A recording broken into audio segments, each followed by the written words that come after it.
અંદર તમે પોતાની જવાબદારી સમજીને આગળ નથી આવ્યા તો એક દિવસ તમારી પોતાની પ્રજા તમને કોસશે કે તમે તો હતા, તમે કેમ આવું ન કરી શક્યા, તમે કેમ તમારો અવાજ ન ઉપાડી શક્યા. અને પાલિકા તંત્રને હું આજના વિડીયોના માધ્યમથી એટલું કહી દઉં છું કે જો ક્યાંય માંગરોળની અંદર કોઈ એવી પરિસ્થિતિ ભયંકર બને છે રોડ રસ્તાની ક્યાંય પણ, તો રસ્તો બ્લોક થશે અને આની જવાબદારી તમામ સરકારની અને પાલિકા તંત્રની રહેશે.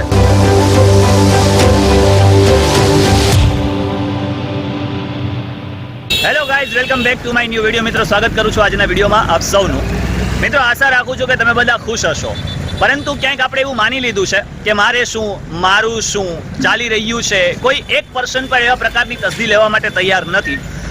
માંગરોળના લોકોને મારી માત્ર નમ્ર અપીલ એટલી જ છે કે ભાઈ, તમે જે કોઈ વ્યક્તિ કાર્ય કરી રહ્યું છે એને ભરપૂર ખુલીને સપોર્ટ કરી દો, જેથી કરીને ક્યાંક બની શકે આજ જે લોકો તમારા મત બેંક કવર કરીને ગયા છે આજ ક્યાંય ગ્રાઉન્ડ પર દેખાતા નથી. અગાઉ 11 મહિના પહેલા, હું શા માટે કરી રહ્યો છું એ તમને જણાવી દઉં કે અગાઉ 11 મહિના પહેલા એક રસ્તો તૈયાર થયો, માંગરોળનો આઇકોનિક રોડ રસ્તો બન્યો, અને ત્યાર પછી આપણે બસ સ્ટેન્ડથી માંડી અને બંદર દરવાજા સુધીનો એક રોડ તૈયાર થયો, ત્યાં ડામર રોડ બનાવવામાં આવ્યો. માત્ર 11 જ મહિનાની અંદર એ રસ્તાના હાલ બેહાલ થઈ ચૂક્યા છે. કોઈ પણ પ્રતિનિધિ એની તસદી લેવા માટે તૈયાર નથી. માત્ર જે કામ થઈ રહ્યું છે એ માત્ર પેપર પર થઈ રહ્યું છે એવું લાગી રહ્યું હોય. હું તમને પહેલા તો એની હાલત બતાવું અને ત્યાર પછી ઘણી બાબતો છે એ જે મારે જણાવી છે. ચારે બાજુ રસ્તા ઉપર કાંકરીઓ, ધૂળ. માત્ર એક જ ચોમાસું હજી તો એને ખાધું છે, એમ કહેવાય કે ચોમાસું ખાધું નથી, ચોમાસા પહેલેનો બગડી ગયેલો છે. અત્યારના યાના જે દુકાનદાર છે, જે રાહદારીઓ છે, જે બાઇક સવારો છે, જે ગાડીઓ લઈને નીકળે છે, એ બિચારા અસમંજસમાં મુકાયા છે કે ભાઈ અમારે આ રસ્તા સિવાય બીજા કયો રસ્તો લેવો, કારણ કે એ રસ્તા ઉપર નીકળી શકાય એવી સિચ્યુએશન જ નથી, એવી પોઝિશન જ નથી. મોટા ભારે વાહનો પણ નીકળે છે. સૌથી પહેલા હું તમને રસ્તો બતાવી દઉં. મિત્રો, આ છે બસ સ્ટેન્ડ વિસ્તાર, અને બસ સ્ટેન્ડ વિસ્તારની અંદર પણ તમે જોઈ શકો છો કે કેટલી બધી ધૂળની ડમરીઓ ઉડે છે. આ રસ્તાના તમે હાલ જુઓ, હાલ બેહાલ થઈ ચૂક્યા છે.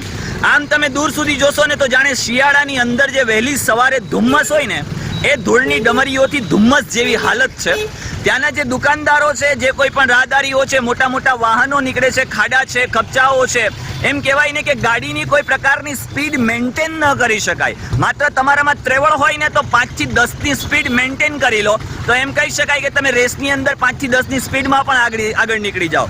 આવા ભારે વાહનો નીકળતા હોય, એટલી બધી ધૂળની ડમરીઓ ઉડતી હોય, છતાં પણ હજુ સુધી કોઈ એની તસદી લેવા માટે તૈયાર નથી. આ રસ્તો જે છે એ આમને આમ ક્યાં સુધી છે હું તમને બતાવું. મિત્રો, પહેલા ડામર પાથરવામાં આવ્યો, એટલે કે ડામર રોડ બનાવવામાં આવ્યો. ડામર રોડ બન્યો ત્યાર પછી એ રસ્તાની હાલ બેહાલ થયા, એટલે કે રસ્તામાં ખાડા પડ્યા. ખાડા પડ્યા પછી અહીંયાના એન્જિનિયરોને મારા સલામ છે.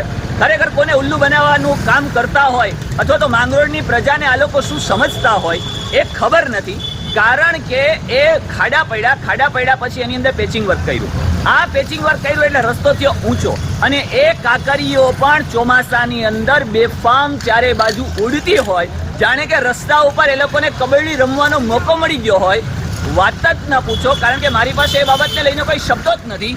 એવા હાલ બેહાલ કરી મૂક્યા છે, પરંતુ હજી સુધી કોઈ પણ પ્રતિનિધિ છે એ પ્રતિનિધિ એની તસદી લેવા માટે તૈયાર નથી. અહીંયા આ રીતે દુકાનોની અંદર પ્લાસ્ટિક મારીને રાખ્યા છે.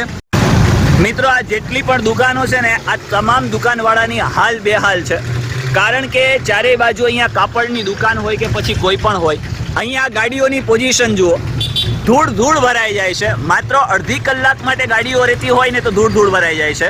અહીંયા આ શાળા છે, આ શાળાની સામે આ પ્રકારે અહીંયા ગાયો ચરે છે, ખૂટિયાઓ છે, અહીંયા કચરો જબરજસ્તનો છે. હજી સુધી પાલિકા તંત્ર એની પણ તસદી લેવા માટે તૈયાર નથી કે ભાઈ આપણે ખરેખર અહીંયા પેટી મુકાવડાવવી જોઈએ અથવા તો અહીંયાથી કચરો ભરી લેવો જોઈએ. આ ગાયો છે બિચારી, અહીંયાથી પ્લાસ્ટિક ખાય છે, એની પણ આ લોકો તસદી લેવા માટે તૈયાર નથી. આગળનો જે રસ્તો છે, જે ખરેખર સિચ્યુએશન બહુ ખરાબ છે, એ રસ્તો હું તમને બતાવું એટલે વધારે તમને ખ્યાલ આવશે. મિત્રો, તમારી સાથે મારે ઘણી બધી ચર્ચા કરવી છે, પરંતુ આ રસ્તાના પહેલા હાલ જોઈ લો. ચારે બાજુ ખાડાઓ પડ્યા છે. અત્યારે હું પહોંચી ગયો શાહપુર રોડ ઉપર, એટલે કે શાહપુર દરવાજા રોડ ઉપર. ચાલો આગળ બતાવું. જુઓ, તમે જોઈ શકો છો કે ચારે બાજુ કેટલા પ્રકારની ધુમ્મસો આવી રહી છે. આ કોઈ ધુમ્મસ નથી. આ જે છે ને એ માત્ર ધૂળની ડમરીઓ છે કે રસ્તાની અંદર જે પ્રકારે કાકરીઓ પાથરી ગયા છે, જે પ્રકારે છૂટી છવાઈ ધૂળ પાથરી ગયા છે ને, મોટા ભારે ભરકમ વાહન નીકળતા હોય, બાઇકર્સ નીકળતા હોય, ઘણી વખતે બાઇક સ્લીપ થવાના પણ પ્રશ્નો અહીંયાથી ઊભા થયા છે. અને એ જો ભવિષ્યમાં પણ થતા રહે ને તો નવાઈ નહીં, કારણ કે કોઈને પણ કોઈ પણ પ્રકારનું ધ્યાનમાં લેવું નથી. પાલિકા તંત્ર બિંદાસ બેફામ ઊંઘમાં છે, કોઈને કંઈ ફરક પડતો છે નહીં. આવી સિચ્યુએશનની અંદર પબ્લિક સાથે આ પ્રકારનું ઓરમાયું વલણ દાખવે છે, કારણ કે જુઓ અહીંયા પણ આ પ્રકારે ખાડાઓ પડ્યા છે. અહીંયા જેટલી પણ તમે બાઇકો જોશો ને એટલે બાઇકોની અંદર ચારે બાજુ ધૂળની ડમરીઓ જામી ગઈ છે, જેમ અગાઉ હતી ત્યાં આગળ મેં બતાવી હતી. મિત્રો, આગળથી જોતા આવ્યા ને જેટલી પણ દુકાનો હતી ને, આ કિરાણાની દુકાન હોય કે પછી કોઈ પણ દુકાન હોય, એ દુકાનની અંદર આ ધૂળની ડમરીઓના લીધે ચારે બાજુ પ્લાસ્ટિક રાખી દીધા છે કે અંદરની બાજુ ક્યાંય ડસ્ટ ન આવે. એમને આ રસ્તાની તમે હાલત જુઓ, એટલી કાકરીઓ છે, એટલી ધૂળ છે કે વાત જ ના પૂછો. બસ સ્ટેન્ડથી માંડી અને બંદર દરવાજા જે રોડ છે ત્યાં સુધી રસ્તાના હાલ બેહાલ છે. અહીંયાની પબ્લિકને નીકળવું ખરેખર મુશ્કેલી ભર્યું છે. હવે તંત્ર ક્યારે આ બાબતને ધ્યાનમાં લે છે, ક્યારે જાગે છે એ ખબર નથી.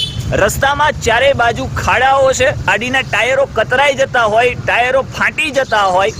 આવી પરિસ્થિતિ આજ આપણા માંગરોળની અંદર ઇલેક્શન પછીના સમયમાં મોટા મોટા દાવાઓ પછી પણ હજી સુધી આ કાર્ય કોઈએ ધ્યાને લીધું નથી. કોઈ પ્રતિનિધિ પણ આ લોકોને પૂછવા માટે પણ નથી આવ્યું કે ખરેખર તમને ક્યાંય કોઈ પ્રકારની તકલીફ, ક્યાંય કોઈ પ્રકારની પ્રોબ્લેમ, ક્યાંય કોઈ પ્રકારની સમસ્યાઓ છે કે કેમ.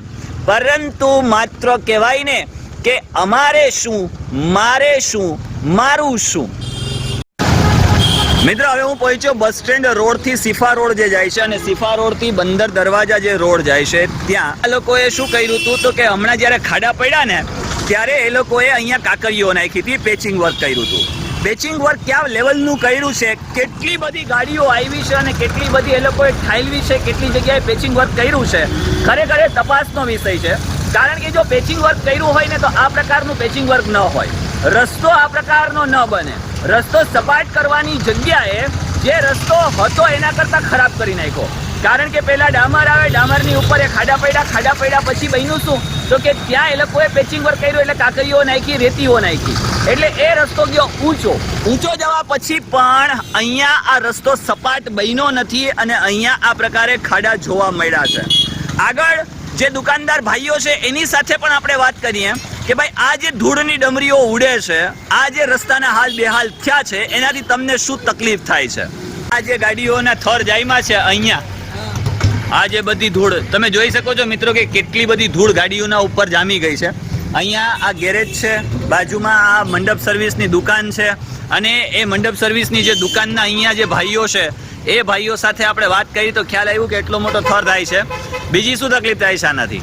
સાહેબ, નાના મોટા રોજના વાહનો નીકળતા હોય, મોટી ગાડીઓ નીકળતી હોય, નાના વાહનો નીકળતા હોય, ધૂળની ડમરીઓ ઉડતી હોય, તંત્રને જાણ કરવા છતાંય બીજા નંબરમાં ધૂળની ડમરીઓને લીધે શ્વાસોશ્વાસ લેવામાં તકલીફ થાય છે. બરાબર. ફેફસામાં ધૂળના કણો જામી જાય છે. એટલે તમે આના લીધે બીમાર પડ્યા હતા? ચોક્કસ 100%ની વાત છે.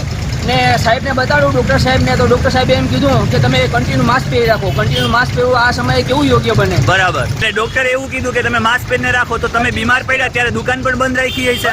સ્વૈચ્છિક બંધ જ રાખવી પડે ને. તો તમારું નાના બાળી બચ્ચા હોય એનું ભરણ પોષણ અમારે કેવી રીતના કરવાનું? તમારે પણ આ જ તકલીફ, મેં વાત સાંભળી અહીંયા કે ભાઈ આ જ તકલીફ થઈ હતી, અહીંયા આજુબાજુના લોકો ક્યાંક ડસ્ટના લીધે બીમાર પડ્યા હતા. હા, ચોક્કસ 100%ની વાત છે. તમારી પણ આ જ પોઝિશન હતી અહીંયા?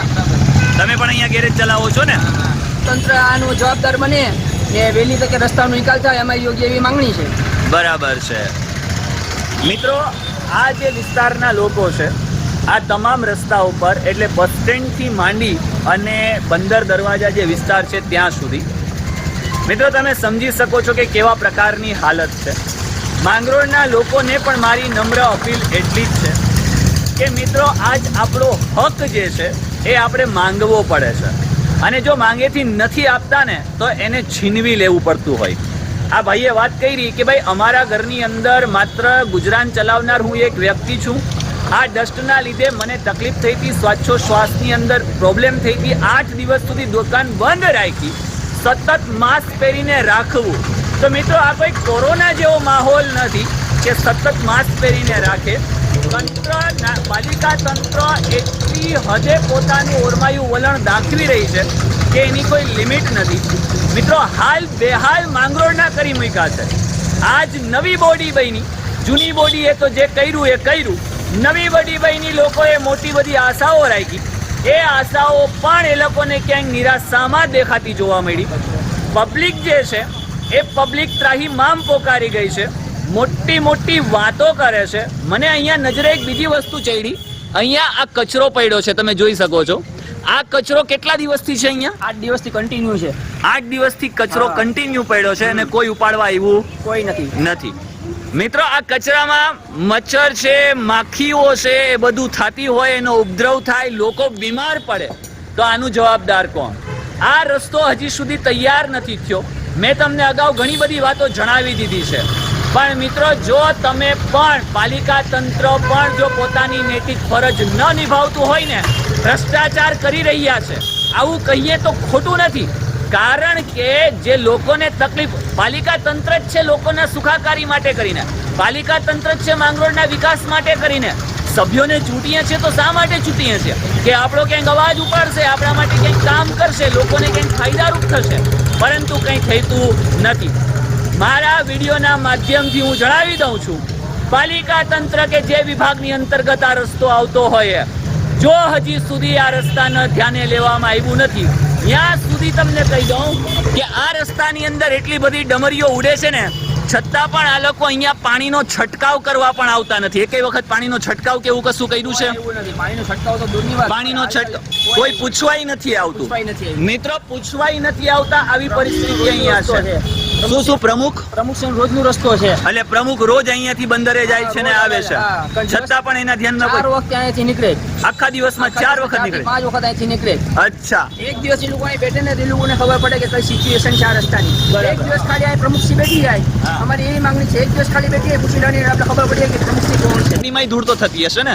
થતી હોય, પણ એ લોકોને શું હોય, એ લોકોને 4 વ્હીલર કાચ બનવું હોય, એસીમાં જવાનું, એસીમાં આવવાનું હોય, એ લોકોને શું હોય, પબ્લિકના પૈસે રાજ કરવાની હોય. બરાબર છે.